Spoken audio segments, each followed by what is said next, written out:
счастье искать. Узнав об этом, ее мама беспрекословно согласилась. Уж лучше в чужом краю пахать, чем дома с голоду помирать, рассудила она. Но прежде чем отпустить любимую доченьку в дальнюю дорогу, королева отвела ее к старой птичнице, которая жила неподалеку от замка и под слухом умела предсказывать будущее и даже колдовать. Птичница любила королеву и всегда была рада помочь ей и ее девочкам добрым советом.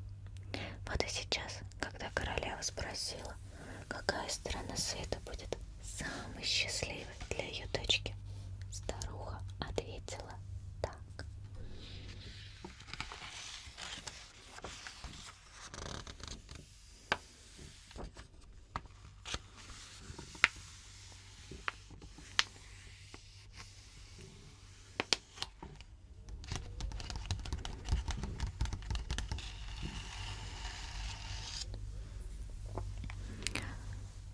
Не стоит тебе далеко идти, милая.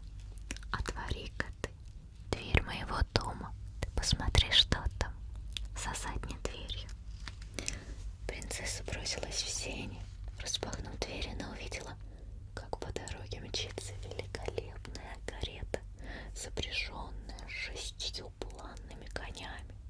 В растерянности девушка поспешила обратно к птичнице, рассказала обо всем, что увидела. «Это очень хорошо», — ласково улыбнулась ей старушка. «Только что ты увидела собственное счастье.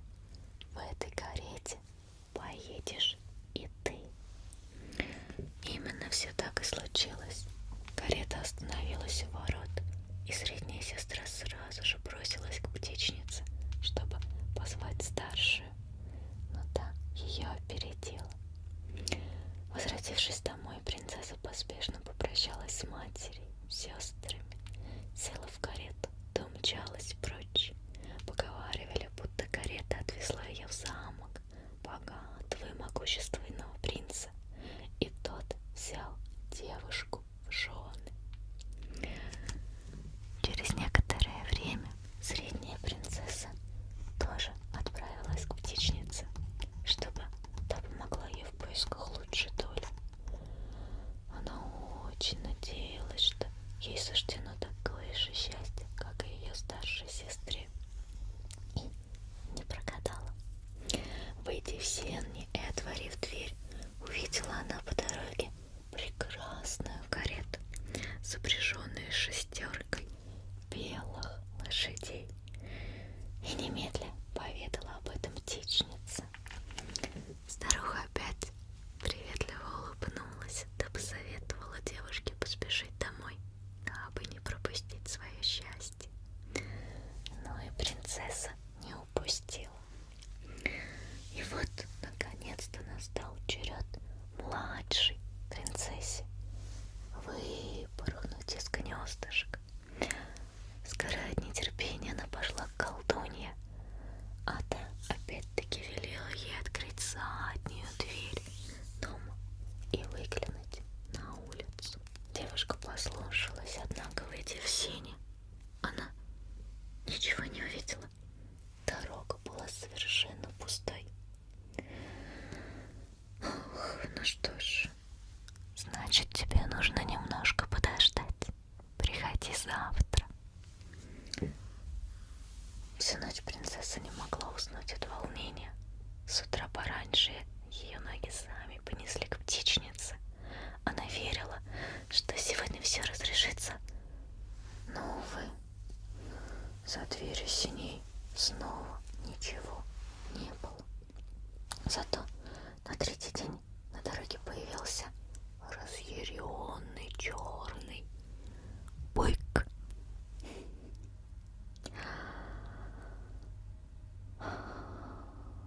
Он мчался куда-то с диким ревом. Ну и ну, выходит, счастье-то ты свое найдешь с черным быком.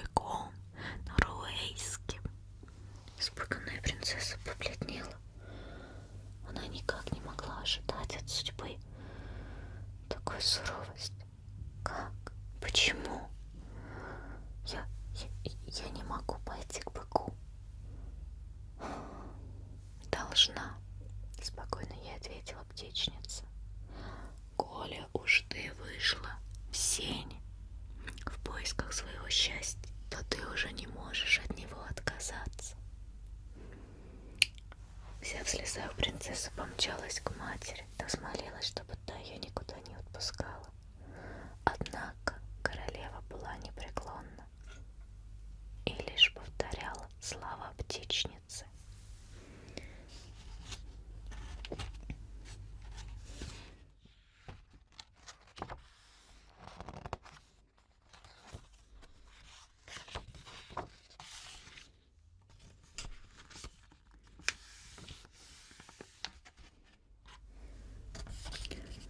Вот принцесса на быке, кажется, черный, большой, грозный. И вот вскоре черный бык остановился у замка, и дрожащей от ужаса принцесса довелось сесть ему на спину.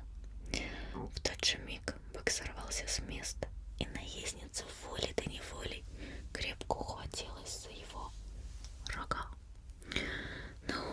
Ох, как долго тянулось это утомительное путешествие. Принцесса устала так, что уже едва держалась на спине быка. А он-то и не думал останавливаться. Но когда ее руки совсем ослабли, она почувствовала, что падает на землю. И бык внезапно повернулся и ласково промолвил человеческим голосом: «Возьми из моего правого уха еду, а из левого питье». Принцесса торопела, однако совету последовала. И ведь правда, в правом бычьем ухе нашлись ломоть хлеба и мясо, а в левом маленькая бутылочка с вином. Так что девушка неплохо подкрепилась, и к ней вернулись силы. Однако бык все бежал и бежал, и в конце концов она уже потеряла было всякую надежду, что это безумие когда-либо кончится. Впрочем, как только стемнело, вдруг бык остановился у прекрасного замка. «Здесь мы с тобой заночуем. Это дом моего брата». Принцесса была не поверила своим глазам, но из-за усталости у нее просто не было сил что-либо ответить. Бык же ловко открыл рогами парадную дверь, и на пороге появился слуга, одетый в роскошную ливрею. Он выразил быку свое почтение, помог гостю спуститься на землю, а затем путники прошли в роскошный, со вкусом обставленный зал, где встретились с хозяином замка, его супругой и гостями. Хозяева приняли принцессу очень радушно, накормив ее вкусным ужином. Отвели в уютную спальню со множеством зеркал в золотых рамах, ну а быку пришлось ночевать на лужайке неподалеку от замка.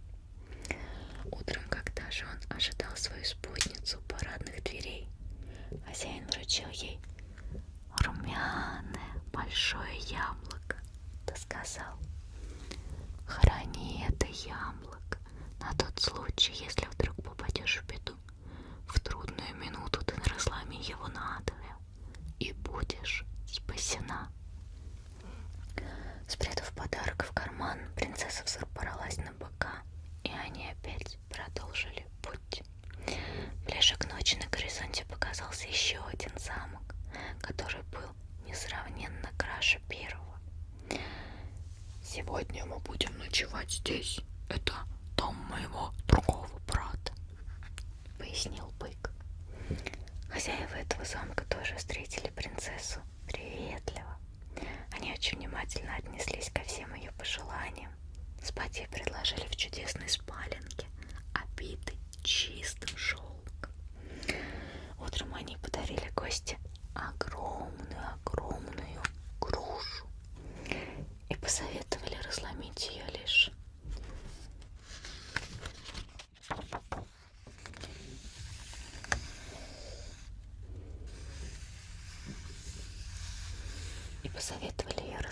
в том случае, если она попадет в безвыходную ситуацию. И вот уже третий день путешествия почти не отличался от второго. Черный бык без остановок мчался по дороге до тех пор, пока не достиг огромного замка, который своим великолепием затмевал оба предыдущих. По словам быка, там жил его младший брат, так что принцессе снова предстояло ночевать внутри замка, а ему в парке неподалеку. Следующим утром, прощаясь, хозяева подарили принцессе большую сливу, да велели ее разломить, если вдруг стрясется что-то нечто ужасное.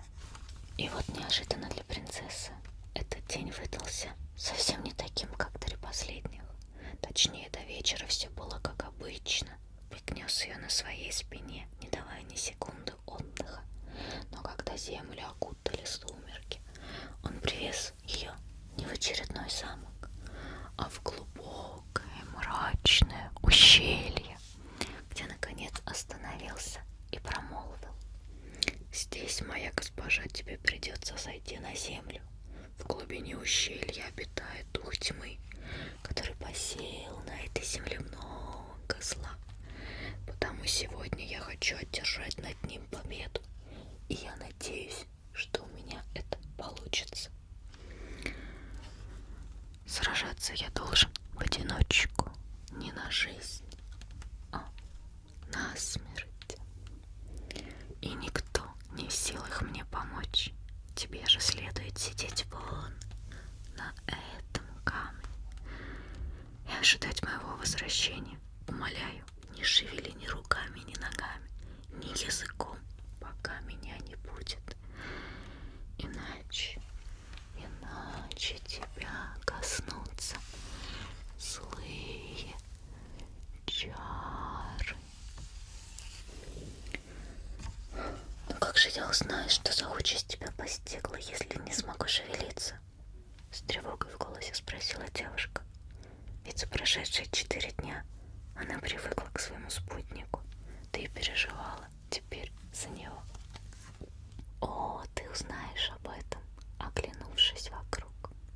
Если земля станет синей, радуйся, значит, я победил духа. Если же она обогрится, это верный призрак того, что я повержен». С этими словами бык нырнул в ущелье, а принцесса присела на камень да замерла, всеми силами стараясь не накликать беду. Ей показалось, что прошла целая вечность, прежде чем вокруг начало что-то меняться. Но постепенно камни из серых стали лазурными, вслед за ними деревья окрасились в синий, и, наконец, земля изменила цвет, соединившись с темно-синим ночным небом. Принцесса так обрадовалась победе, пока что напрочь забыла его предостережение. И уселась поудобнее, скрестив ноги, и в тот же миг ее окутали злые чары, и она стала невидима для нуруэльского принца. Да-да-да, черный бык нуруэльский был не простым быком, а принцем по прозвищу Черный рыцарь. Однажды злой дух превратил его в дикого зверя. Однако, повергнув врага, принц вернул себе человеческий облик. Теперь он спешил к принцессе, чтобы ее порадовать. Ведь он больше всего хотел на свете на ней жениться. Но, увы, выбравшись из ущелья, он не увидел свою возлюбленную, как не искал. Не смог он ее найти.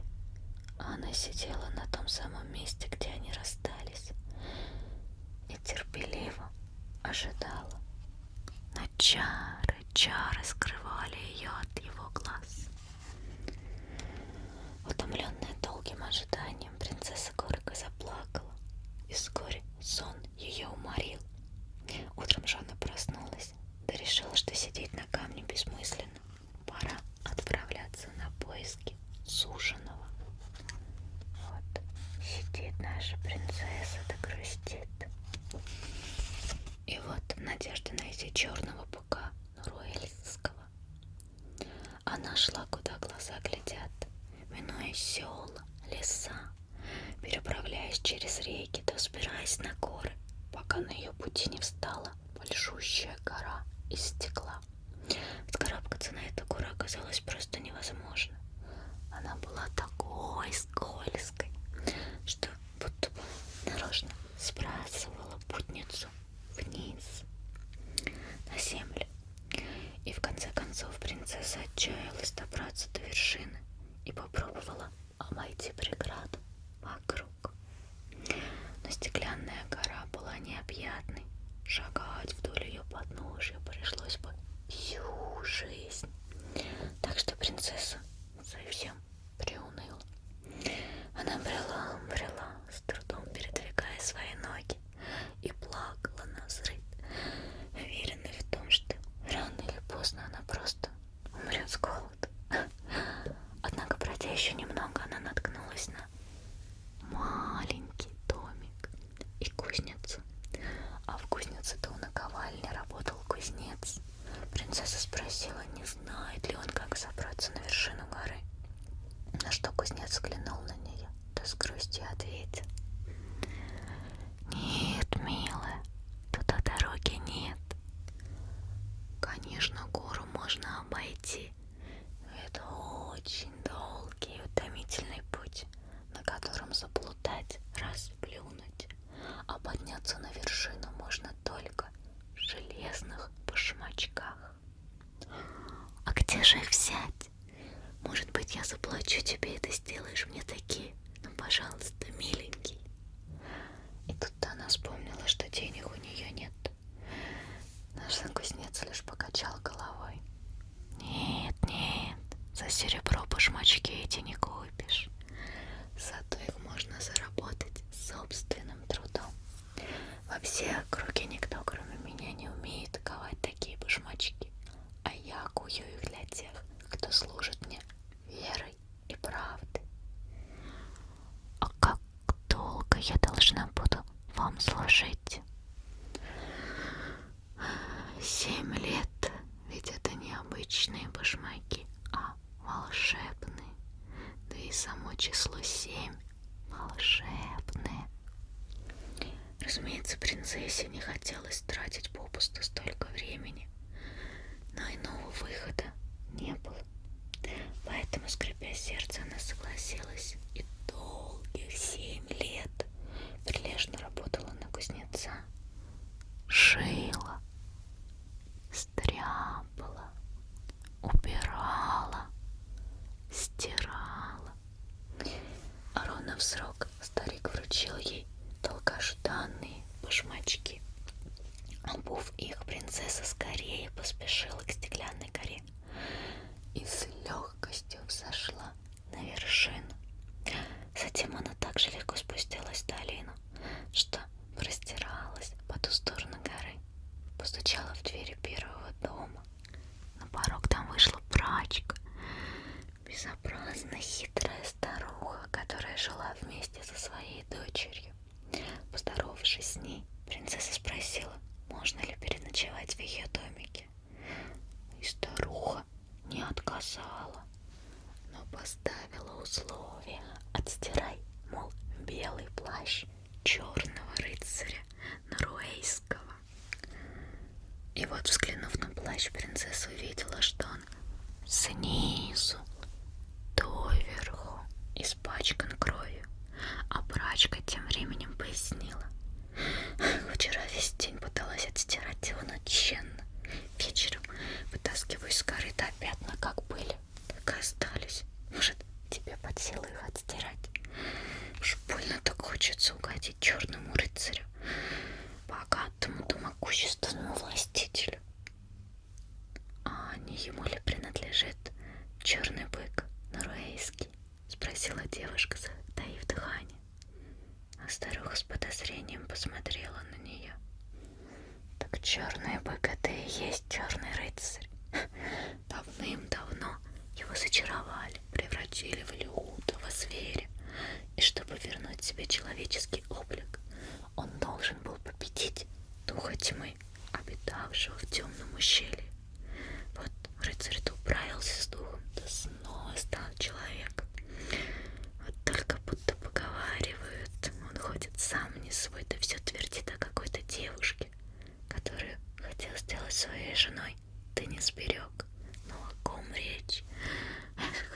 знает. Впрочем, тебе-то это зачем? Ты все равно чужая. Старуха-то всполошилась. Да и нет у меня времени с тобой болтать. Либо стирай плащ, либо иди с Богом отсюда. Принцесса смиренно забрала плащ и только опустила его в воду, как пятна тут же исчезли. Увидев такое дело, прачка-то сначала обрадовалась, но потом вдруг подумала, что между незнакомкой и черным рыцарем наверняка есть какая-то связь. Ведь, несмотря на все попытки, ни она сама, ни ее дочка не могли вывести эти пятна. А в руках этой чужачки плащ мигом стал как новенький. И она решила обмануть рыцаря. Поскольку тот обещал зайти вечером, она велела принцессе лечь спать пораньше, чтобы как следует отдохнуть, а сама-то стала дожидаться гостя. И вот когда черный рыцарь появился на пороге, принцесса тоже крепко спала, так что старуха преспокойно смогла соврать, что плащ отстирала ее дочь. Увидев свой плащ идеально чистым, рыцарь-то несказанно удивился, да пообещал завтра же повенчаться с ее дочерью.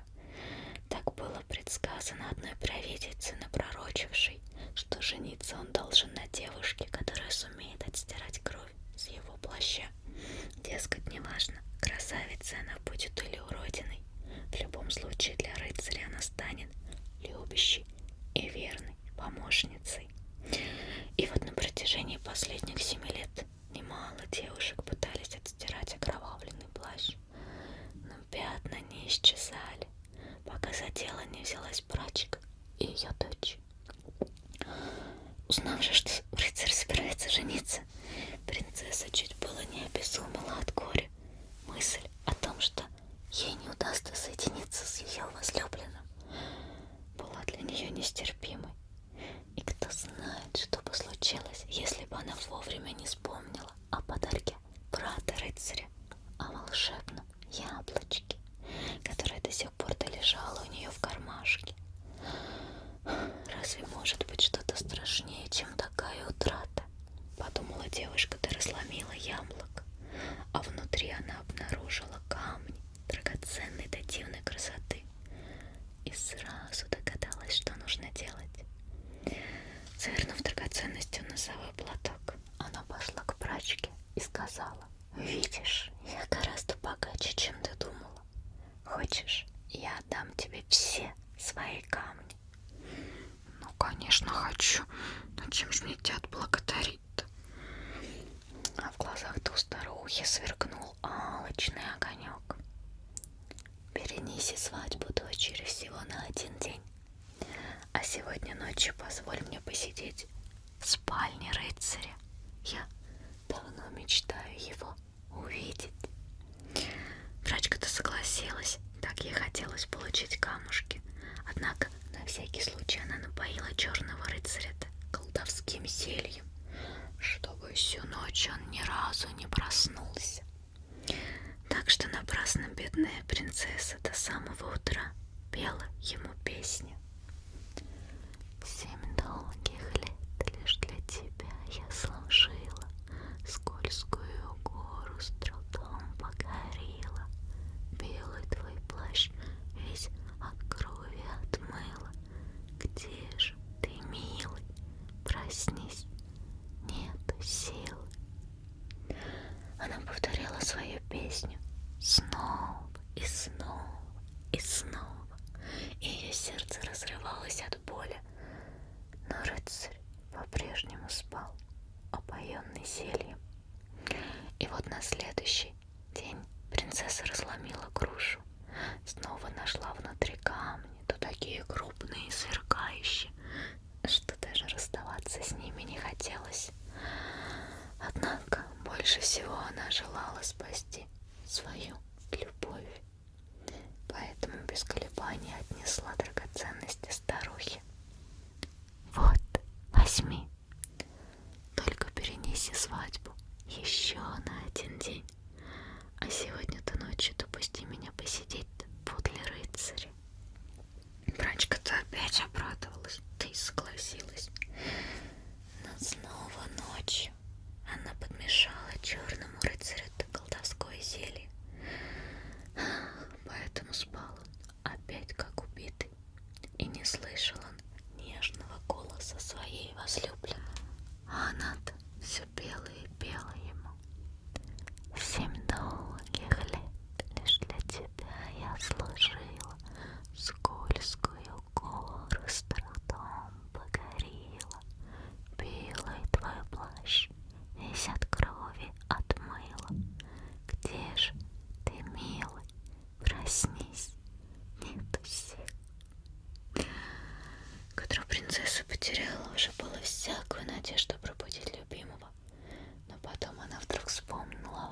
красной сливе. Если уж это не поможет, я умру, подумала девушка, то разломила сливу, а внутри плода нашла редчайшие камни, которым не было. Собирай, собирай, только перенеси меня в последний раз. Свадьбу, позволь мне еще одну ночь побыть с рыцарем. И высыпала все камни перед прачкой на стол. Ошеломленная прачка лишь кивнула, а между тем рыцарь заскучал в ожидании свадебной церемонии, да отправился на охоту. В дороге-то он ненароком подслушал разговоры своих слуг о том, что 2 ночи подряд в его спальне доносилось чудное пение. «Господин, скажите на милость, кто всю ночь так прекрасно пел возле вашего ложа?» «А разве кто-то пел? Некому там было петь. Всю ночь в спальне царила тишина, а я сам крепко спал и не видел ни единого даже сна». «Нет, нет, господин, кто-то пел в вашей спальне. Откажитесь сегодня от напитка, который по вечерам готовит для вас прачка, и тогда, возможно, вы услышите то же, что слышим и мы». Обычно рыцарь насмехался над подобными советами, но в этот раз он решил послушать слугу. И под вечер старуха снова принесла ему зелье. Однако принц лишь прикупил напиток и сказал, что тот недостаточно сладок. Прачка же побежала быстрее за медом, а рыцарь тем временем быстро вылил зелье в окно и уже с пустой чашей в руках стал ожидать старуху. Когда же она вернулась в опочивальню, принц сказал, что все выпил, а затем улегся в постель. А ночью он не смыкал глаз и благодаря этому услышал, как в спальню к нему кто-то вошел и запел нежным голосом: «7 долгих лет для тебя я служила, скользкую гору с трудом покорила, белый твой плащ весь от крови отмыла. Где же ты, милый, проснись, нету силы». Стоило черному рыцарю послушать слова песни, как его молния ударила. Загадочной исполнительницей он узнал свою потерянную невесту. Вне себя от радости он вскочил с постели, бросился к принцессе, чтобы обнять ее и расцеловать. А затем влюбленные принялись рассказывать друг другу обо всем, что с ними приключилось за столь долгое время, пока они не виделись. И, конечно же, принцесса поведала рыцарю, как легко ей удалось отстирать его белый окровавленный плащ. И он так разозлился на прачку и ее дочь, что зашей выгнал их со своих земель. И очень скоро они с принцессой поженились и жили долго и счастливо. Вот и сказки конец. А кто слушал, молодец. Надеюсь, вам было приятно послушать данную сказочку.